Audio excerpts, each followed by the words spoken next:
even on that side, you're hoping that Goblin's gonna all of a sudden just completely fall off, which I'm not sure we can rely on. But you know, definitely a lot of cool things at play, and we're gonna find out here if we get to start any of these conversations about a miracle comeback. As we have in the bottom right, our red Protoss player, he is GunGFuBanDa.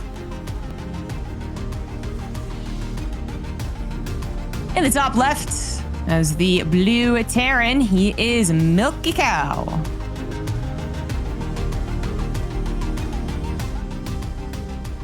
I feel like the TVPs have delivered. I don't think many / any of the Terran vs Protoss that we've been doing here, whether it's in Europe or NA, don't think they've been too bad. I can't comment on Latin America because a TVP has never been played in that region before.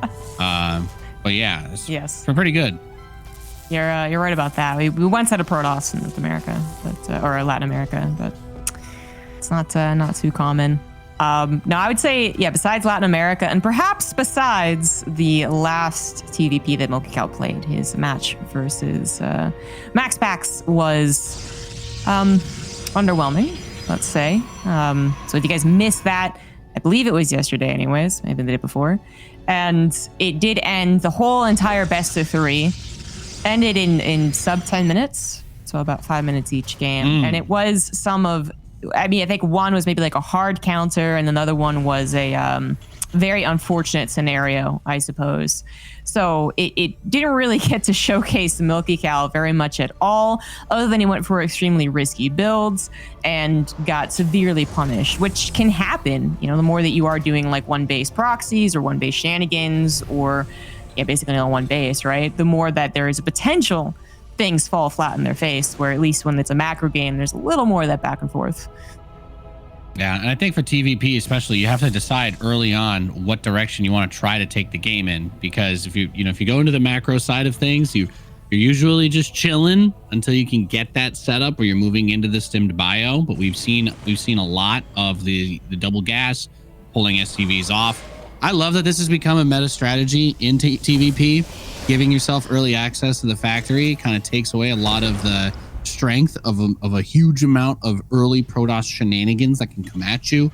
You know, being able to get an early mine out if you need it. And we've seen a lot as well. And I wonder if we'll get it this game once that Hellion drops. If it's just going to be one of those little run bys. You know, we've had just like the single Reaper Hellion just yeet into the natural, get 2 or 3 probes, and sometimes even more than that. But Terrans have kind of been opening up the playbook, so to speak, in TVP this year, and I think that that's made it a lot more fun to watch and a little bit less predictable. Yeah, I think that TVP is still been mostly my favorite matchup, actually. You know, honestly, TVZ has been my favorite matchup in a while at this point.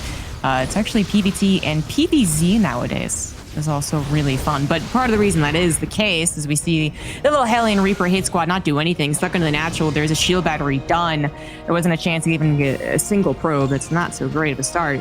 But anyways, that the matchup, it can start almost from minute 0. You know, there's a lot of play in the early game, mid game, and late game. So it can be very exciting from either side. But I think what's Milkicow is going to be thankful for in this particular matchup against GunGfu specifically is that he's not up against stylistic creations of MaxPax, the potential cheesing and aggression from that guy. GunGfu is going to be a little bit more on that standard Protoss train, at least up until that mid game. Maybe his decision making is going to be a bit different. I think that's where Milkicow is going to be feeling a bit better. You know, there's not going to be as severe of a punish if, for instance, his Wood of Mine drop doesn't do very much, which it's pretty tame Wood of Mine drop, all things considered. Just one Wood of Mine. Yeah, just the one Wood of Mine. So not really that game ending potential. The other one though, so he dropped the other one out a little bit early by the 3rd and ran it in. So we'll get 1 probe there. I like that, trying to pull the attention apart, because the probes did surround it on the shield battery for a moment and then did get a good split on it. So Milkicow not able to pick up a tremendous amount of value from the start of this. I think the only nice thing is that he did save the medevac. He did not take any damage. So he can always go back and try to drop that or bring the Marines forward. He's still going to leave some behind in the medevac, so maybe he's just looking for the adept outside of his base. But GunGfu, he's taking his 3rd. He's thinking about long term. He wants to take this one as far as it needs to go. He's going to boot up his forge, and That's what I like to see. Well, now that he's got Blink, this is where keeping that medevac alive becomes important, because otherwise he could just move across the map and start pressuring. But now he has to think about, okay, if that mine comes back and I'm not looking, that could end me in this game. Oh, a little bit of mistake there from Milkicow, using the boost kind of like as soon as possible, as opposed to maybe a little bit later on, seeing if there are actually stalkers still waiting. This is a nice find for the Raven, who grabs an observer and will tuck itself into the corner, build up energy, and also be a threat for that harassment to what you were talking about. Yeah, that's a fun little known fact. It is impossible for an observer to run away from that turret if you drop it underneath, even if it's already moving. So if you get it right under it, that's a good way to use that Raven early on, deny some vision. And medevac tries to get that mine into the natural, but not a whole lot of damage done. And the Raven is going to crawl up into his Christmas tree and just start throwing stuff at him every couple of minutes. It's actually pretty neat that he almost effectively guaranteed the Raven would survive to that back corner, because on Cosmic Sapphire, I mean, this back side is pretty free, but getting there is a little bit more tight, right? That's when the medevac almost died. So the stalkers are just, they're dealing with one thing, couldn't deal with everything. So in that way, that is kind of nice. But obviously we have a game where Milkicow, yes, correct, he did not get like instantly punished for some of the, well, he didn't really choose anything particularly aggressive this game anyways, but he's not going to get punished by like someone also working up to a 4-gate blink, for instance. GunGFu is going to play maybe more of the straight and narrow. But what that means is that we could still have, if GunGFu really is just straight up the better PvT player, one of those like gets slapped in the face a little bit, but kind of stands his ground and just eventually punches you in the face as hard as possible and you keel over. Maybe more of a standard macro PvT when you're up against, someone better than you, which, still remains to be seen truly. Yeah. And there's a couple of really interesting things about the way that this has been set up, because Milkicow's been doing all this harass, but he's had his tanks. He's been very ready for anything to come at him. But GunGFuBanDa, quickly before this army reaches his base, he's got a lot of vision on the map. He's been putting pylons on the sides. That auto turret's going to come back in his natural again, but he's had the observer kind of watching these middle pathways. He can see that the army is approaching. He has vision with that ob, so he knows, but does he have enough to stop this? I think if he gets some good force fields, considering the charge lots, he could kind of pick this apart maybe, but there's the SCV zombie Grubbits. Milkicow, he's going all in. Yeah, that's actually something that GunGFu was able to scout, the additional 4th and 5th barracks in the back. So, but I mean, he hasn't really been able to get to anything. The scout wasn't fast enough to really change up his plans, right? So he still was mostly gateway based. He tries to add on the Colossus, get a little bit of splash to work out to help, but that is not there either. So it's really just a numbers game. Guardian Shield now deactivated, by the way, which is considerable when there's a pile of Marines already shooting at your Zealots, now tucked into a corner, something but a concave for the Terran. Shield battery out of juice. Colossus finally pops, and I will take advantage of the choke, but can't really do anything against those tanks. No, and actually it was a cheeky auto turret behind the Colossus. It was attacking that instead of the Marines when it first popped. So Milkicow has really used every tool at his disposal to try and make this as difficult as imaginable for GunGFu. And now you're on 2 base versus 2 base. So many of the probes had to be killed that you're no longer in that territory where it has to 100% end. But it's looking more likely as with each passing second. I mean, you've got 2 tanks with 6 Widow Mines underneath them. Now, there's nothing you're going to do to dislodge those. And Milkicow continuing to stutter step into the natural. Shield battery overcharged. Not going to do it here. And GG is called. The Colossus was getting some mighty fine shots towards the end. Successfully blocked out from the bio. But not enough actually. Once the Protoss collapses at that 3rd base in such a fashion, right? Like can I do anything? Okay, just kidding. I can't do anything. And they just have to run back. It's already a bad sign, right? You're actually getting all your units picked off in the process because you did initially think you could stand your ground. I did want to check, what I'm trying to currently do is when he saw those barracks, because that would have been a little bit of a tip, right? Like, okay, 5 barracks on 2 bases, because he didn't actually see the SCV pool itself. And it was as the army killed his adept. So that's actually how late he scouted it. He was already working up to his Colossus. It just, it was definitely not enough time to actually have a reaction there. I'm not sure he actually had enough scouting, basically. He didn't realize it was going to be such a 2-base power up. Perhaps because it was the largest map, it was a little bit deceiving. He was going for the vision. He was playing it like it was going to be that game that kind of goes the distance. And unfortunately, it just turned into you didn't have the AoE in time, and that was what he really needed. If you've got that Colossus, maybe the second one is coming out, you've got a thermal lance on the way, then the SCVs aren't able to do so much. But even though he had a good economy and a good army, if you've got to kill 40 Marines and 30 SCVs, and there's still Marauders and Widow Mines and tanks involved, you're gonna have a bad time. So Milkicow doing what Terrans do best, pulling the boys and going all in with some bio for that first game dub. Yeah, and GunGFu really was caught in a truly difficult position too, since it was such a late timing. With the current decision he was already on, like it'd be a different thing maybe if he had a last second notice, but he powered up on like 10, 12 gateways and was warping in consistently, right? Then maybe he realizes at the very last second, warps in a couple of sentries, gets the force fields down, buys time, but he had basically been stuck into this, like, I'm already invested in something that's even not going to help me. That Colossus, right, wasn't there from the get-go with such a late scout. There's not much he could have changed, basically. So really tough game for GunGFu. Now we get into game 2, and we do have an SCV moving out, so bottom right, it is GunGFu. Was a proxy. And his opponent in the Northwest, leading the series 1-0, is Milkicow. I feel like there's a little bit of that. I don't want to really say misdirection, but you have like the expectation that in a normal PvT, you are going to get mine dropped. There is going to be that harass that comes from the Terran because there pretty much always should be. And then the Raven comes out. And I think that there's, the probe actually scouting. This might be the, oh no. Like this is an awkward spot. So it's kind of hard to kill the SCV, but this is also like literally just pure straight up RNG as to where it's going to go. So it will be hard for Milkicow to guarantee that he can finish it, and he won't. So another SCV is already coming across the map. The 2 probes will remain there. But just to quickly finish my point, you think about those early investments can delay whatever your follow-up is. So maybe you're thinking, okay, this is probably a macro game if he's doing so much harass, and I don't know if that played into it at all because GunGFu was investing on the pylons on the edge. Second SCV. Oh God! Oh my gosh, she's so lucky it went back there. Yeah. Oh, my favorite. Where's the betting odds on that? How can I put my channel points on which side of the barracks the SCV will go to? Right. If only. I need something that's completely random. Did you actually get to finish your point? I feel like you got interrupted like 3 times. Yeah, all I'm saying is he was thinking about the harass. He was thinking about the follow-ups, and oh no. Yeah, I got there. It's okay. It's not really as interesting as what we're watching right now. This is pretty funny. Can you not? How about that? The SCV went to the only other spot where it couldn't be hit, and then debated at the last second.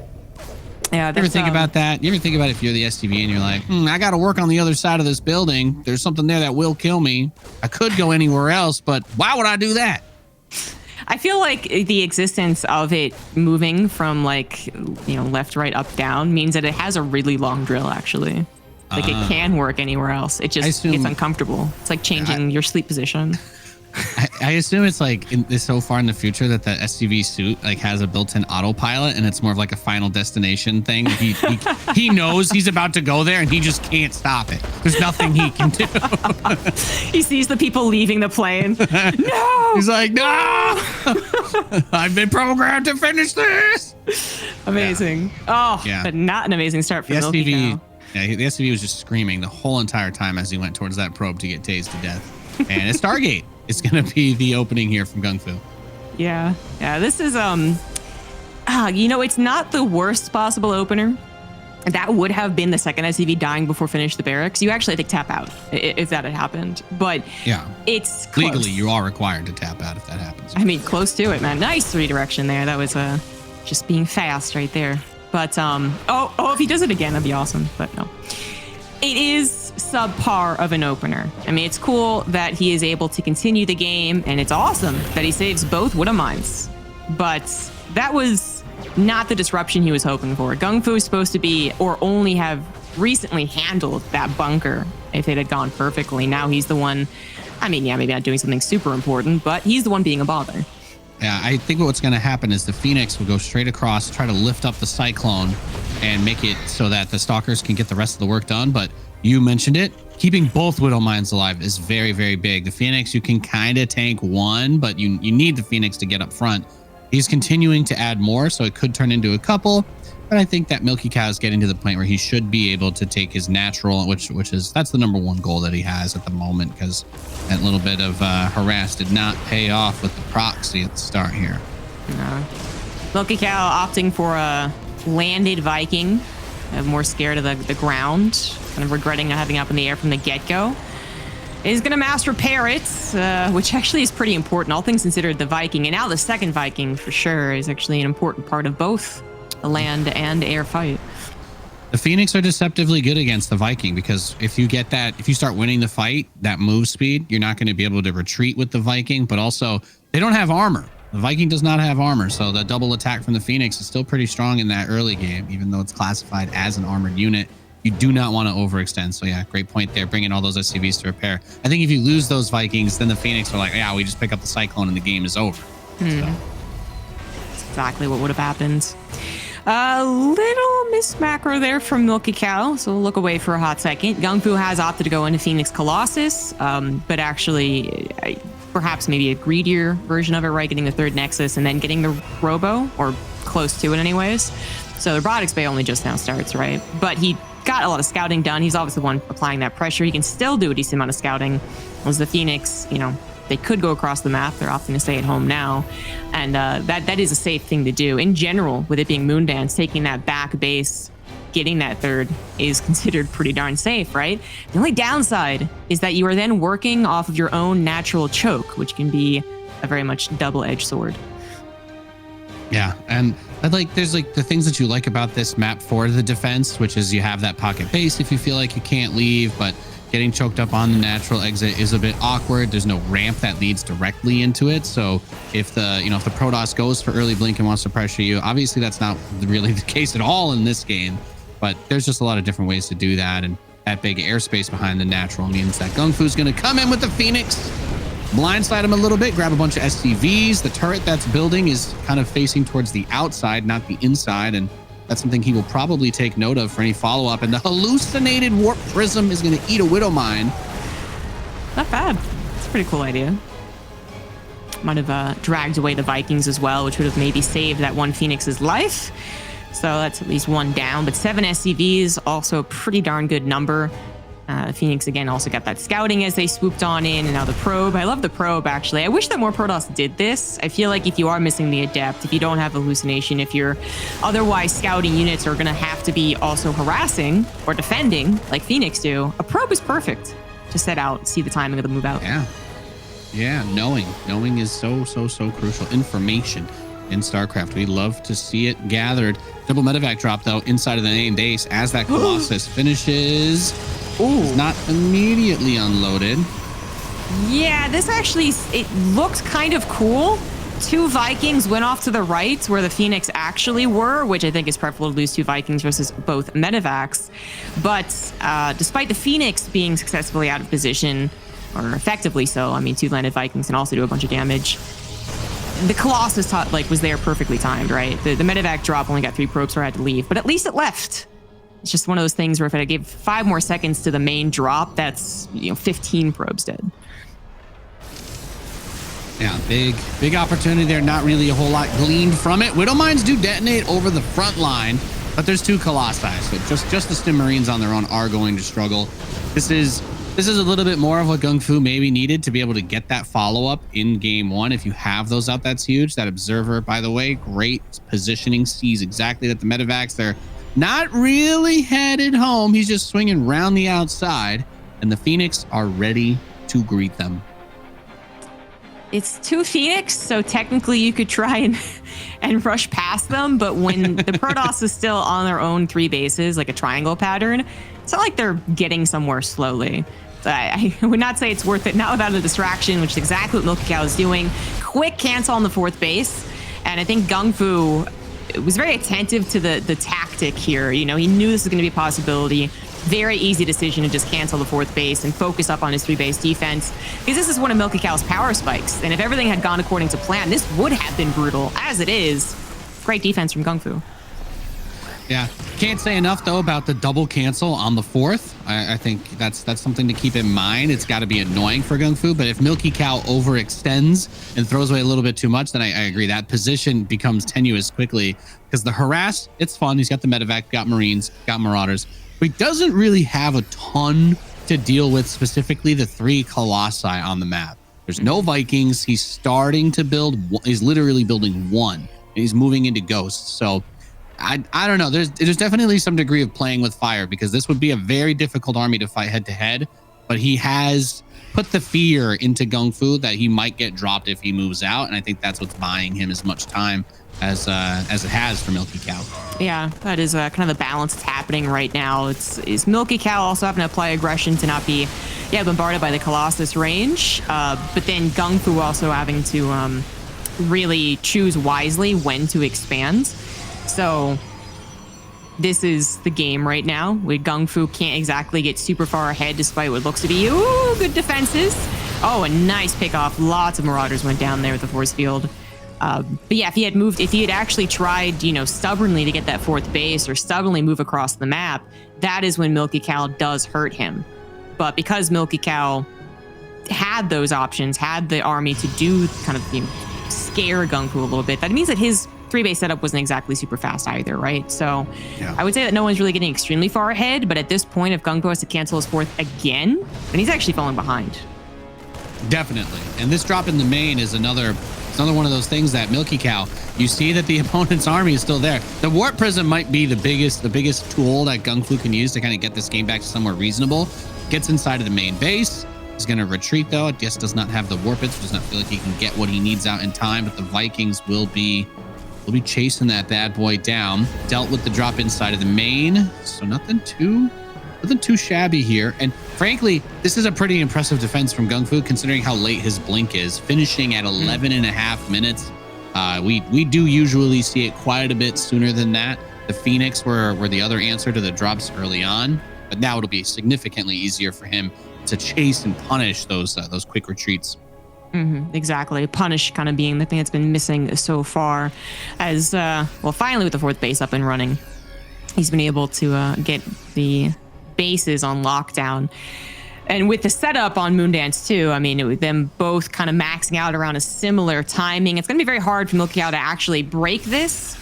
Might be the next big opportunity for the Terran to do something is actually when GunGFu maybe reaches more towards a 5th, really starts to get disjointed. Where do I put my army? How do I place my army?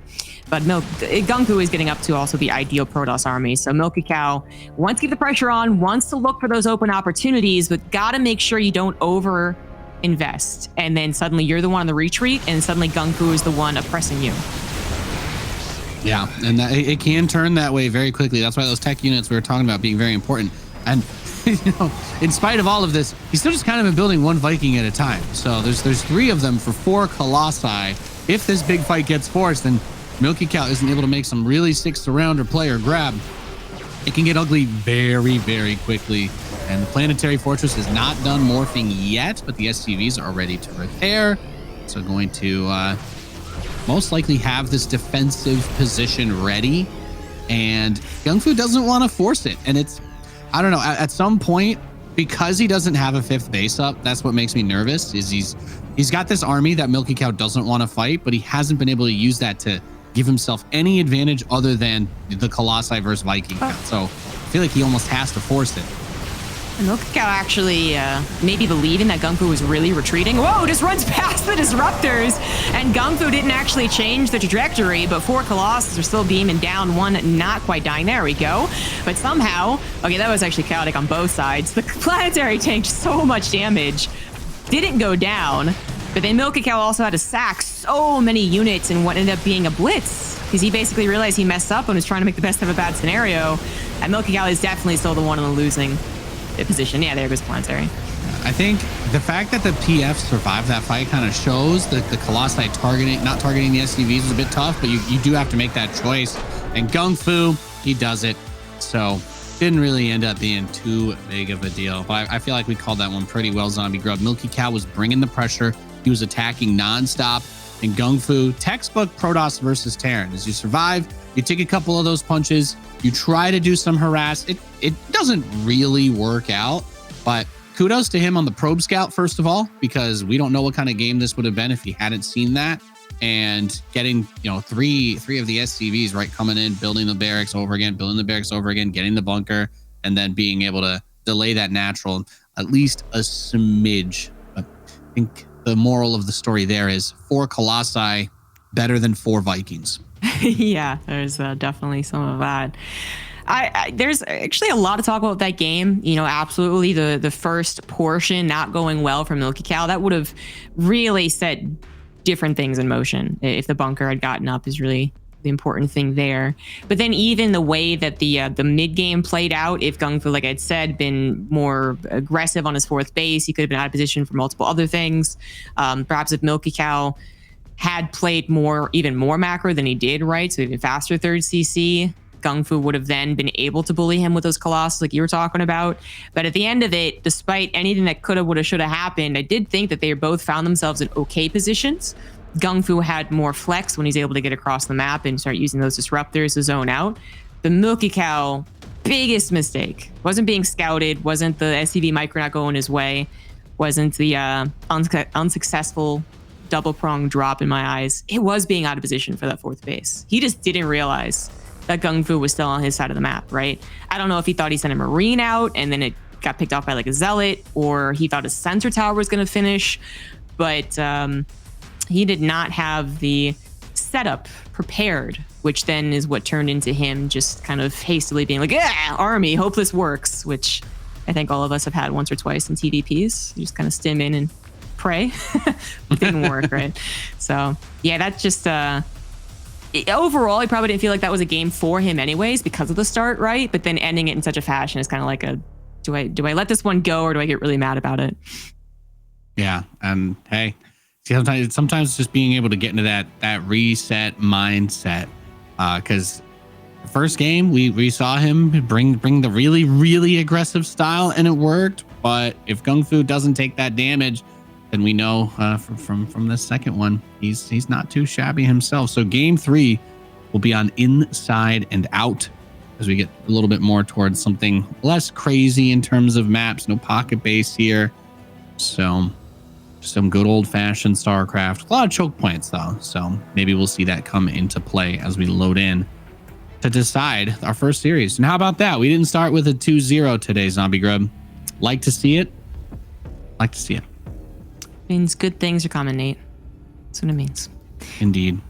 Okie dokie. Observers in the top right. So in the top right, we have the red Protoss GunGFuBanDa.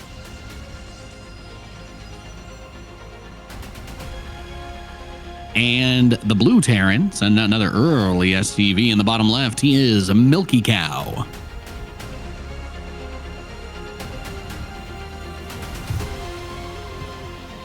Yeah, okay.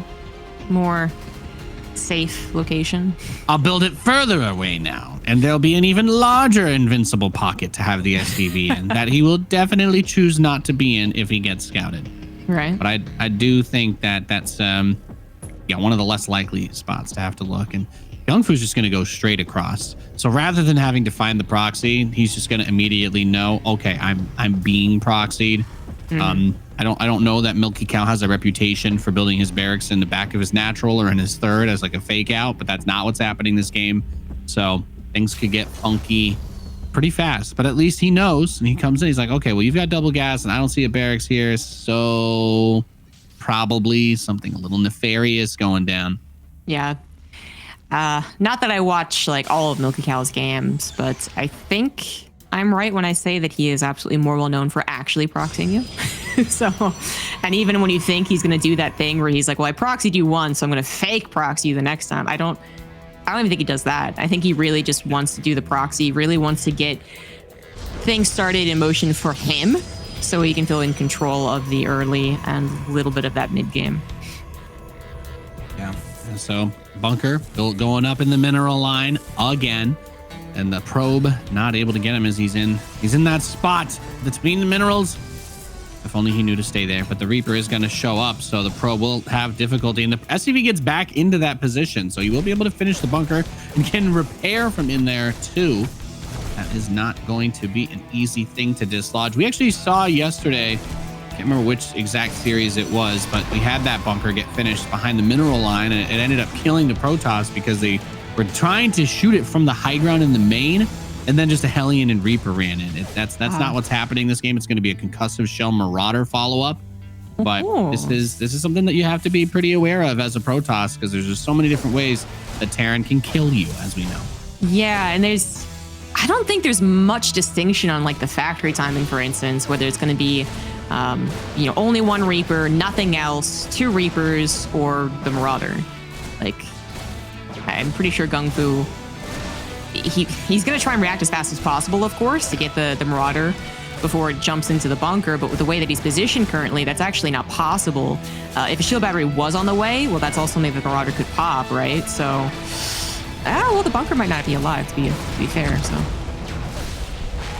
yeah, I think this is like, I get the idea of it, and I'm completely on the same page as you. Maybe if he just runs the first Marauder in, but instead waits for the 2, and this can still be really strong because the Stalkers can't exactly run from this. Like, on one hand, you will need to probably pull some probes to not die to this, but then the Hellion becomes even more powerful because you get that big AoE damage across them. So lots of workers should get popped, or at least a couple more, as another Marauder's going to run up, and another Hellion too. How did that one Hellion not kill that one low probe? Anyways, yeah, the probes getting dangerously low, right? They're going to get 3 shot, and we're kind of at that 3rd shot. Hellion goes for the last tap on the Stalker, actually. Now it goes after the probes. Oh, man. And there was one more shot where he could have gotten at least 2 more probes, right? Yeah. Well, the Zealot and the probe are kind of annoying in Milkicow's base. I don't think it gets to do a whole lot. Good micro. SCV takes 3 hits to kill for a Zealot. So if you're a Terran, the trick is to actually let him hit at least 1 at a time, and then try to pull away as you get to the orange, and the Zealot will just waste all of its attacks. So doesn't take too much there. And then Cloak Banshee is the next follow-up. Yeah, versus Dark Shrine. Cloaky boys versus Cloaky gals. That's right. Nobody wants to be seen today. This is interesting. This is very interesting. Well, I gotta say, first of all, I do like that Milkicow held off on the 2 Marauders. I mean, maybe he noticed that a shield battery was even trying to be attempted, so he's like, okay, I'm gonna show up and like tear down 2 Stalkers that are trying to high ground advantage me, right? So that was pretty cool. But then the follow-up, I don't mind the Banshees if we're only looking on the Terran side. I think this is just a way to continue getting the ball in your court, right? Whatever you want to say it. But against a Dark Shrine, that's where I'm like, how is this going to go? Because the shield battery is so effective against a Banshee, but, technically Milkicow doesn't have any detection right now. Permanent cloak versus temporary cloak. But you can get a Raven because the tech lives on the starport. Yeah, I think this is where it gets weird, because Milkicow's like, if I just sit here because you don't have detection, you can slowly burst down the probes because the Banshee does more damage than it really has shields until that overcharge gets activated. But by continuing to build Banshees, you're not going to use that starport to get the Raven like he did. So, yeah. And actually, look at the wall. Even if the depots were up, yeah, and the Invisible Man can still get in. So that probe Zealot, we thought it didn't really do a whole lot, but he actually made him build the factory add-on somewhere that ended up setting himself up down the line. And there is the scan. You don't let him get away. Oh my God. Okay. Double and then the yeah, this is all over the place. Milkicow, he was actually so close to making this like almost a non-issue if it wasn't for that tech lab. That was one of those situations where you see it and you're like, oh, this probably won't matter. And then it is probably what dictates. Spoiler, it mattered. It did, yeah. 17 SCVs versus maybe like still, 8 or 9, because it still was going to be a problem. But the Banshees, they did get some return damage. They absolutely did 20 probes in total killed in this game, guys, versus the 19 SCVs. But they need a few more. 39 probes to 28 SCVs with 3 orbitals is actually the economic situation is not as bleak as it immediately appears. Right. But don't lose the orbital here, of course. That's a big deal. And he did have the Tech Lab starport. So the follow-up to go back in and build that Raven was very accessible. So being down 10 SCVs is actually, weirdly enough, if I compared this to like a regular macro game, the Terran wouldn't normally have a third orbital in this spot while the Protoss is still on 2 bases. So it's really just about not taking too much more follow-up damage, and this can stabilize very quickly for Milkicow. Right, exactly. That's what I'm worried about, though, is that follow-up damage, because GunGFu definitely had a bigger spike in that income, a huge spike in income, which kind of is translated into a few warp-ins and then into the Colossus. Finally, Third Nexus coming down as well, guys. But that meant that when Milkicow was working with like a tank, a Raven, like 2 Marines, GunGFu actually had a little bit more. But fortunately, I think what is like I'm literally talking about like a 10-second opportunity, right? It's already passed. Tank is sieged in the proper position. Bunkers ready. More units are being produced. Observer just got taken out by the Raven. And now it is a little bit more about just the stats on the screen, right? There's not too much more hubbub that they can do to each other. Yeah, somehow, some way, in the midst of all this madness, it actually just turned into a regular TVP, which is what should happen when you've got 2 evenly matched players. So we've had a good series so far. We've made it to this 3rd game, and they both tried to go for the invisible play, and they both did a lot of damage. And at the end of it, I think Milkicow's probably feeling pretty happy, considering that he had no detection with multiple DTs in his base. So we get to go to that phase where he's probably going to move out, try to do some damage, do some harass. If you're on 3 orbitals, I don't see an SCV pool being a realistic thing, especially since Archons are on the table. So for GunGFu, just get the Colossi up. And when he did that last game, when he was able to get those, Milkicow was just so aggressive and building nothing but medevacs to support the pushing and dropping that the Vikings were never there. So I'm kind of curious to see if Milkicow's going to adjust the way that he does it, because if this just goes like game 2, I fully expect GunGFuBanDa to be able to eke out an advantage over time. Right. Yeah. I do think this is a harder game to call for both players, of course. Yeah. But with the Terran having a little bit more of the obligation typically to aggress, I feel like it's there's more potential for failure for Milkicow, and not because of him as a player, but just maybe because of the way the matchup is going to play out. Also, DT harassment always going to be an annoyance. So even though, 5 workers down on 3CC is actually fantastic for a Terran. Oh, and the double drop gets in when GunGFu moves out. Okay, this is going to get weird once again. He doesn't have energy for a recall in his main either. Oh, yeah. But a DT is going to get warped in. Is Milkicow paying attention? He also has to deflect the forward push. So far, so good. Double interference matrix barely saves the tank. Can't actually punish this move out, however, so it's going to be coming back very soon. 14 probes vaporized in a heartbeat. There was a Widow Mine with that drop, so even with the DT coming in, still got a lot of damage done. And now 45 to 60, if you're GunGFu, you have to do something. Now, there is not that answer. Milkicow's building ghosts, by the way. It just fascinates me with the Colossus play. This is definitely the best choice that GunGFu could make, because his opponent just does not want to build Vikings. And now everything gets pulled to fight against this, but it's 3 Colossi with range. SCVs, they're all dead, super dead, very, very quickly. Everything else, the Colossus can deal with it. There's not a good answer for 3 Colossi in your natural. Surround would have been a fantastic answer, but very quick thinking there from GunGFu to block off the army and then have his own sandwich kind of with the Zealots as well. So really well played in a very, I think was still a very delicate scenario, even though 3 Colossus were kind of the big bad boss